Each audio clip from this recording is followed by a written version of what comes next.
Like, subscribe and press the bell icon for new updates.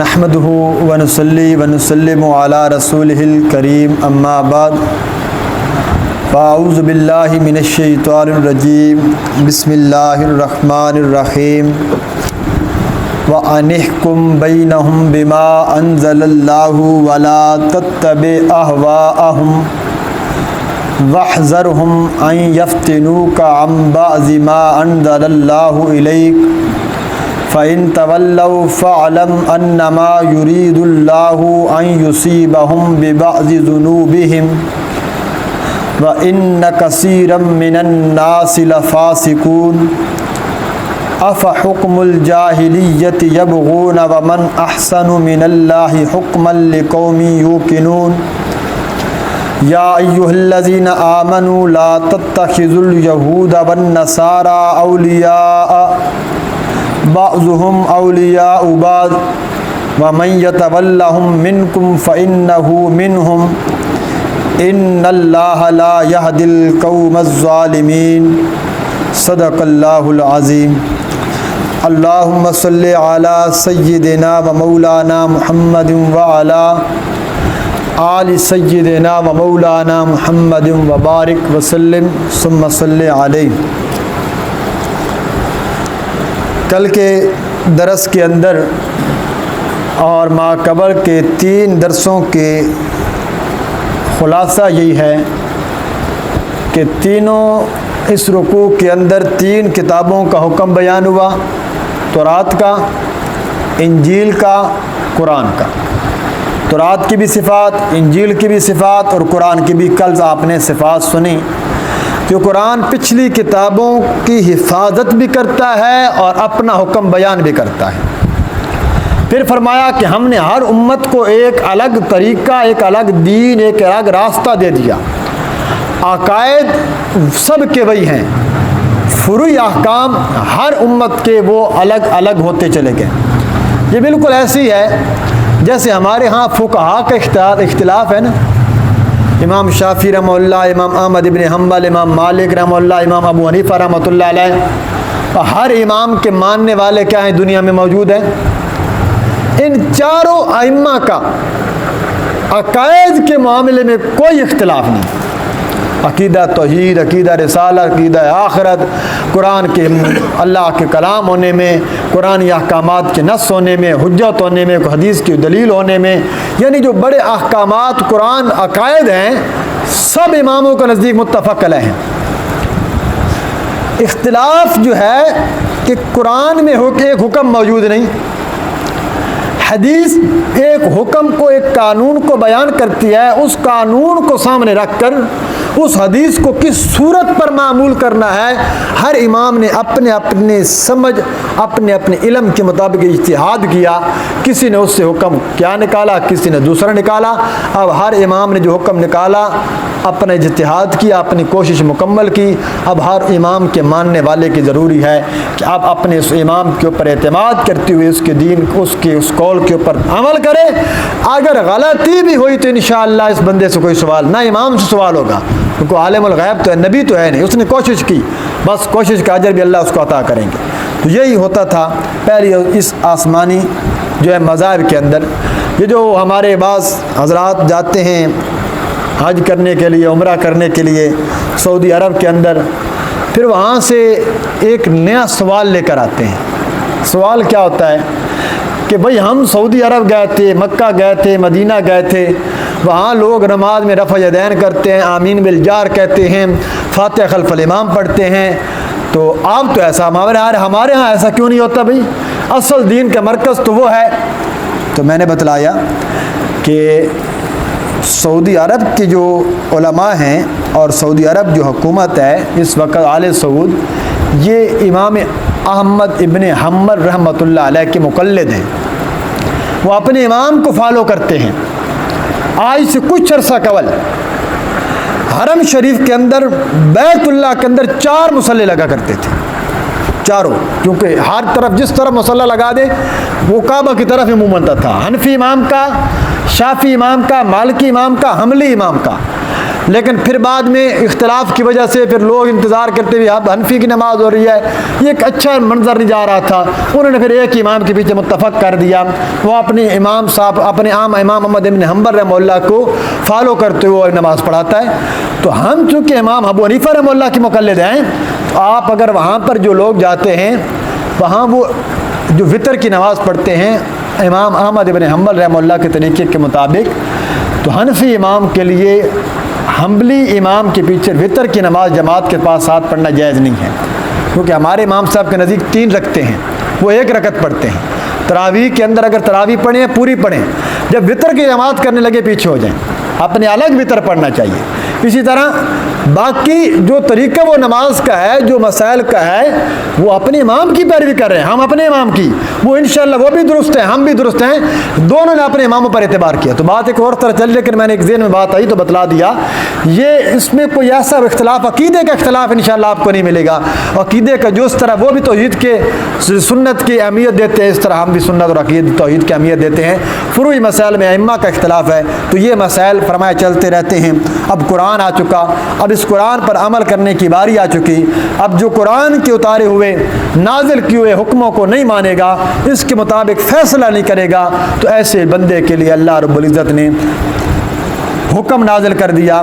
फरमाया कि ये सारी कल इसकी वज़ाहत हो चुकी, बस पिछली 2 आयतें रहती थी, उसका तर्जमा करते हैं। अगले रुकू की जो पहली आयत है उसके तहत एक शान नज़ूल और उस आयत का तर्जमा करेंगे। पहले इन 2 आयतों का तर्जमा देखिए जी, आयत नंबर 49 और आयत नंबर 50। इन दोनों आयतों में ये बयान होगा कि हमने पीछे कहा था कि कल यहूदी आए थे, उलमा कल बयान हुआ था, वो आए, उन्होंने कहा कि आप हमारी ख्वाहिश के मुताबिक फ़ैसला कर दें, हम सारे यहूद अब मुसलमान हो जाएंगे। तो अल्लाह ने फरमाया इनकी किसी ख्वाहिश की इत्तबा नहीं करनी, आपने कुरान के मुताबिक फ़ैसला करना है, ये अमल करें या ना करें, इससे हमें किसी किस्म का कोई सरोकार नहीं है।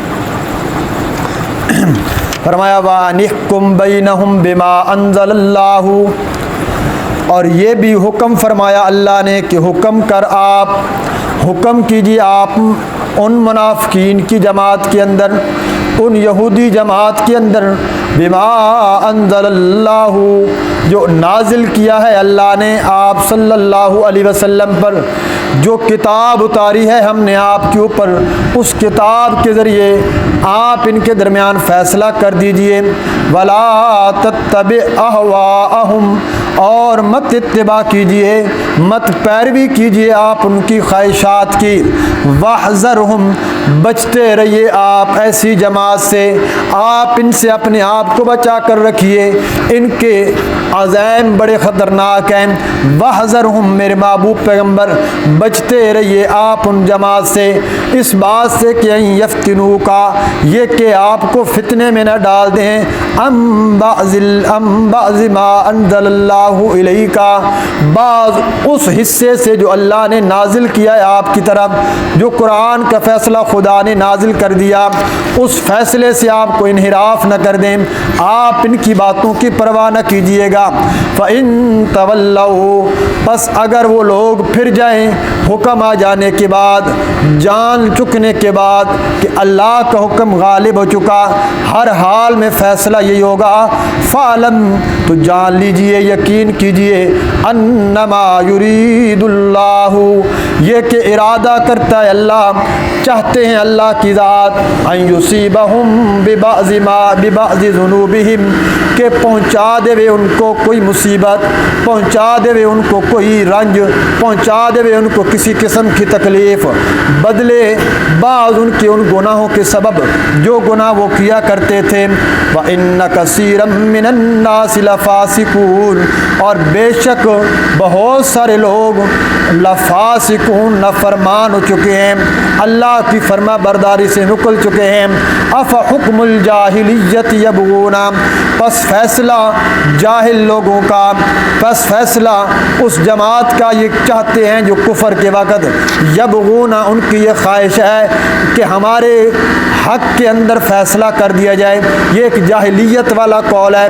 वमन अहसनु मिनल्लाहि हुक्मन लिक़ौमिन यूक़िनून, और अल्लाह से बढ़कर किसका फ़ैसला अच्छा हो सकता है, किसका फ़ैसला बेहतरीन हो सकता है। अल्लाह के फ़ैसले से ले कौमिन, उस कौम के लिए यूकिनून जो अल्लाह की ज़ात पर यकीन करने वाली हैं। यहाँ पर अल्लाह रब्बुल इज़्ज़त ने उन दोनों आयतों में उस जमात का तज़किरा कर दिया जो खुदा के हुक्म के मुताबिक फ़ैसला नहीं करेगा। वो ये मत समझे कि मैं जितना मर्ज़ी परहेज़गार हो, जितना मर्ज़ी अपने आप को बड़ा कहलवा ले, अगर अल्लाह के उतारे हुए कानून के मुताबिक कोई बंदा फ़ैसला नहीं करता, अल्लाह कहते हैं ये जमात काफिर कहलाएगी जो कुरान के मुताबिक अपने आप को, कुरान को फ़ैसल मानने को तैयार नहीं, कुरान को सालिस मानने के लिए तैयार नहीं। और यहाँ दूसरी बात जो अल्लाह ने कही ना, ऐसी जमात हो ना जो फितने वाली जमात हो, फितने वाली जमात से अपने आप को अलग कर लेना चाहिए। देखें, अगर तो आपका अकीदा इतना पुख्ता है, आप दलाइल के लिहाज से इतने कवि हैं कि आप किसी फितना परवर जमात के साथ जाकर बहस कर सकते हैं तो कीजिए, सब इल्म करें। एक सादा लो बंदा, एक आम बंदा, उसको हरगिज़ इजाज़त नहीं होगी कि वो उनके पास जाए, बाज़र हो, आप बचते रहें। ऐसा न हो कि वो तुम्हें कुरान के कुछ हिस्से से अलग कर दे। अब नबी के अंदर तो कोई ऐसी बात नहीं हो सकती, हुक्म तो है पैगंबर को कि इनकी बात इनसे अलग रही है। ऐसा न हो कि ये कुरान से आपको दूर कर दें। माज़अल्लाह, नबी तो कभी कुरान से दूर नहीं हो सकता। तो क्या मतलब है, उम्मती को समझाया जा रहा है। ये जो लोग कहते हैं, ये आपको उलमा कहेंगे जी फ़लाँ आलिम का बयान ना सुना करो, गामदी का बयान ना सुना करो, मिर्ज़ा जलमी के पास ना जाया करो, ऐसे लोगों के क्लिप ना सुना करो जो तुम्हें गुमराह करते हैं। वो कहते हैं देखें जी, ये आपको हमसे दूर करना चाहते हैं, तो गोया कि हम कोई चीज़ है, कोई चीज़ तुम इसी तरह हो जैसे मुनाफिकीन की जमात हुआ करती थी। खुदा कहता है उनसे अलग रहिए। ऐसा ना हो कि तुम्हें किसी चीज़ से क्या कर दें, वो कुरान के फैसले से तुम्हें दूर कर दें। अल्लाह चाहता है तुम्हें बचा कर रखना। वो उनके बड़े मानने वाले हैं जी, उनकी कसीर तादाद है मानने वाली। अल्लाह कहते हैं वइन्ना कसीरम मिनन नासि लफासिकून। आप कुरान नहीं पढ़ते कि कुरान में अक्सर लोग, कुरान कहता है दुनिया में अक्सर लोग नाफरमान हुआ करते हैं, अक्सर लोग फासिक हुआ करते हैं। जब अक्सर लोग फासिक हैं, अक्सर लोग नाफरमान हैं, तो अक्सरियत की तरफ नहीं जाना, जमहूरियत की तरफ नहीं जाना। जमहूरियत एक तर्ज हुकूमत है कि जिसमें बंदों को गिना करते हैं, तोला नहीं करते। एक तरफ मुत्तकी बंदा है, एक तरफ परहेजगार बंदा है, उलमा इकट्ठे हैं, परहेजगार इकट्ठे हैं, नमाजी इकट्ठे हैं, वो 50 हैं। दूसरी तरफ शराबी, जानी, चोर, डाकू, वो 52 हो गए, 51 हो गए। फैसला क्या होगा, उनके हक में कर दिया। क्यों? जमहूरियत है। जमहूरियत इस्लाम के अंदर इसकी इजाज़त नहीं होगी। इस्लाम कहता है, आप देखेंगे कि तकवे के लिहाज से कौन ज़्यादा गालिब है, राय के लिहाज से साहब राय बंदे की राय ली जाए। अल्लाह कहते हैं ये हमेशा जाहिलियत वाले फैसले करते हैं। अल्लाह ने एक फ़ैसला कर दिया, अल्लाह के फ़ैसले से बढ़कर किसी का फैसला नहीं सकता। अगली आयत जी, इस आयत का शान नुज़ूल ये है कि हुज़ूर नबी करीम सल्लल्लाहु अलैहि वसल्लम के पास ये जब मदीना तशरीफ़ लाए ना, तो आपके इर्द गिर्द जो यहूदी थे और ईसाई थे, उनके साथ आपने एक सुलहनामा मुकर्रर किया कि हम तुमसे जंग नहीं करेंगे, तुम हमसे जंग नहीं करो, हम तुम्हारा अंदर जाकर कोई कत्ल व गारत नहीं करेंगे, तुम यहाँ नहीं आओगे। हाँ, अगर हमारे ऊपर कोई दुश्मन चढ़ आया, हमें ज़रूरत हुई तो तुम हमारी मदद करोगे, तुम्हें मदद हुई तो हम तुम्हारी मदद की ज़रूरत करें, तुम्हें मदद देंगे। कुछ अरसा मुनाफिकीन इस मुआहदे पर चले, लेकिन अंदर से यहूदी है, कब तक सब्र करेगा मुसलमान के ख़िलाफ़। बिल आखिर उन्होंने साजिश चली और अल्लाह के नबी रसूल सल्लल्लाहु अलैहि वसल्लम मुसलमानों के ख़िलाफ़ जमा हो गए। काफिरों को दावा दिया, आप हमारे कले में आएँ, उधर से तुम इनको पकड़ो, इधर से हम पकड़ेंगे और यूँ हम मुसलमानों को शिकस्त दे देंगे। अल्लाह ताला ने हमें अल्लाह के अपने रसूल को इत्तला दे दी, इनका राज ज़ाहिर हो गया। अब हुज़ूर सल्लल्लाहु अलैहि वसल्लम ने कतई तौर पर फैसला कर दिया कि अल्लाह का हुक्म आ चुका है, कोई बंदा किसी मुनाफिक और यहूदी से दोस्ती नहीं रख सकता। देखिए, इस्लाम एक हुक्म देता है रवादारी का, हुस्न सलूक का। आपका पड़ोसी ईसाई है, आपका हमारे शहर में रहते हैं ईसाई, किसी का पड़ोसी ईसाई घर है, आप उसके साथ हुस्न सलूक करें, अदल का मामला करें, कोई चीज़ मांगता है मांग दें, कोई खाने की चीज़ ज़रूरत है देते रहें। कोई इस्लाम आपको नहीं रोकता, आपको रोकता है सिर्फ दिली दोस्ती लगाने से। ऐसी दिली दोस्ती जो कल आपको उसकी मजहबी रसूमात के अंदर शामिल होने पर मजबूर कर दे। आले तशय्यो के हवाले से लोग कहते हैं जी हमारा उठना बैठना है, हमारे दोस्त हैं, हमारी बिरादरी है, अब क्या करें, उनका वफ़ात हो जाए जनाजा पढ़ना पड़ता है। तो फिर आप ऐसी दोस्ती कर क्यों रहे हैं कि जिसमें आप मजबूर होकर उनके जनाजे में जाना पड़े? भाई ताल्लुक है, रवादारी है, हुस्न सलूक है, अखलाक है, ठीक है करें। मजहबी रसूमात में किसी काफिर के अंदर शामिल होने की इजाज़त नहीं। हमारी जो हुकूमतें हैं, जब वो ईसाइयों का यौम ईस्टर आता है ना 25 दिसंबर को, सारी सियासी जमातें अपने अपने जो जमात में हिंदू हैं, जो ईसाई हैं, उनके दफ्तरों में जाएंगे, वहाँ पर केक काटा जाएगा।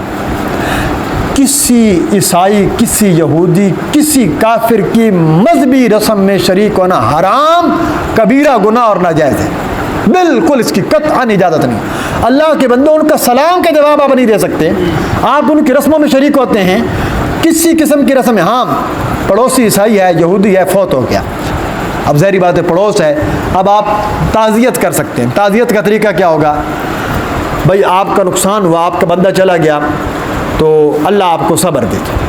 आपका एक नुकसान, अब न बख्शिश की दुआ कर सकते हैं, न ये कह सकते हैं कि उसकी आने वाली मंजिलें आसान हो, न ये कह सकते हैं कि उसकी अगली वाली मंजिल। ज़ाहिर बात है बंदा काफिर था, तो काफिर के लिए बख्शिश की दुआ आप नहीं करते, उसे सब्र की तलकीन कर सकते। भाई वह बेला ना बचाएं, सब्र करें, और ये बस अल्लाह का फैसला था। अल्लाह को तो मानते हैं, अल्लाह का फैसला जिसको तसव्वुर करें। भाई इतनी इस हद तक आप कह सकते हैं जुमला जिससे उनको सब्र आ जाए। तो यहाँ पर इस आयत में, इसी आयत के अंदर बड़ा सख्त हुक्म आया। यहाँ बहुत सारे हज़रत उबादा बिन सामित ने खड़े होकर कह दिया आज के बाद हम किसी मुनाफिक से रब्ता नहीं करेंगे। और यहूदी से मुनाफिक अब्दुल्ला बिन अबई कहने लगा नहीं भाई हम इसलिए ताल्लुक़ रखेंगे, देखो कल को हम उनको अपने साथ शामिल कर लें। अंदर नियत ये थी, हो सकता है जो हम प्लान बना रहे हैं वो कामयाब हो जाए, मुसलमान शिकस्त खा जाएं तो हमें कोई नुकसान न पहुंचाए। ये जो मुनाफिक होते हैं हमेशा मारे जाते हैं। ये सोच मुसलमान पकड़े गए तो उनके साथ हो जाएंगे, वो पकड़े गए तो मुसलमानों के साथ हो जाएंगे। अल्लाह ने फरमाया करीब हम मुसलमानों को फतह देंगे और ये जमात यहाँ से निकाल दी जाएगी, दर बदर हो जाएगी और ये जलील होंगे ऐसे लोग जो काफिरों को दिली दोस्त। कभी भी खबरदार, ये आम काफिर को हुक्म है जी, मिर्ज़ई के ये हुक्म नहीं है। मिर्ज़ई हो या कोई बंदा मुवहद होकर मुसलमान होकर फिर वापस किसी मज़हब में लौट जाए, उस बंदे के साथ ना लेन देन कर सकते हैं ना माले। कितनी बार मसला बता चुके हैं। अगर जैसे हमारे जो रबात के अंदर मशहूर है कि फ़लाँ दुकान जी है मिर्ज़इयों की है, परचून की दुकान है, धड़ाधड़ लोग जाकर सामान ले रहे हैं, अगर तुझे यकीन है कि वो मिर्ज़ई हैं तो जो बंदा तिजारत कर रहा है उनके साथ वो हराम काम कर रहा है। बिल्कुल 1 रुपये की चीज़ लेने की इजाज़त नहीं है। मिर्ज़ई के साथ आप सलाम नहीं कर सकते, कलाम नहीं कर सकते, उसके साथ तिजारत नहीं कर सकते, उसके साथ रवादारी नहीं कर सकते। ये जो मैंने पिछले सारे ये हैं आम बंदों का हुक्म, आम काफिरों का हुक्म। ये मुर्ताद और जिंदीक हैं और जिंदीक हुक्म बड़ा सख्त हुआ करता है। हाँ उलमा है, कोई सब इल्म है, दावत दे, उनसे बहस करने के लिए चला जाए वो अलग बात है, लेकिन किसी किस्म का कोई ताल्लुक, कोई ज़ारी ताल्लुक रखना भी उसके साथ जायज़ नहीं है। इसलिए इस मामले में एहतियात किया करें। जो लोग इस बारे में गफलत बरते हैं, ये बड़ा सख्त मामला है। अल्लाह के नबी सल्लल्लाहु अलैहि वसल्लम की ख़त्म नबूवत का मामला है, तो अपने ईमान की हिफाजत किया करें जी। हराम काम से बचें और अपने आप को गुनाह से बचाएं। आखिरी आयत देख के तर्जुमा जी यही बयान होगा कि इससे बचिए और दिली दोस्ती मत करिए। फरमाया या अय्युहल्लज़ीना आमनू, ए ईमान वालों, ला तत्तखिज़ुल यहूद वन नसारा औलिया, मत बनाओ तुम यहूदियों को, मत बनाओ तुम ईसाइयों को दिली दोस्त। औलिया कहते हैं ऐसा दोस्त जिसके साथ कल्बी वाबस्तगी और दिली ताल्लुक़ कायम हो जाए। बाज़ुहुम औलिया उबाद, उनके बाज़ दूसरे बाज़ों के दिली दोस्त हैं। काफिर का तो दिली दोस्त हो सकता है, मोमिन का नहीं हो सकता। आप ऐसे लोगों को दिली दोस्त मत बनाइए, ऐसा ताल्लुक़ मत कायम कीजिए। वमन यतवल्लहुम मिनकुम, जो कोई कुरान के हुक्म से एराज़ करेगा तुम में से जो बंदा पीठ फेरेगा, उनके साथ दिली ताल्लुक़ कायम करेगा, उनके साथ दिली दोस्ती कायम करेगा, फ़इन्नहु मिनहुम, कुरान का फ़ैसला सुन लीजिए, वो जमात उसी जमात के साथ हो जाएगी, उसकी मुनासबत उसी जमात के साथ कर दी जाएगी।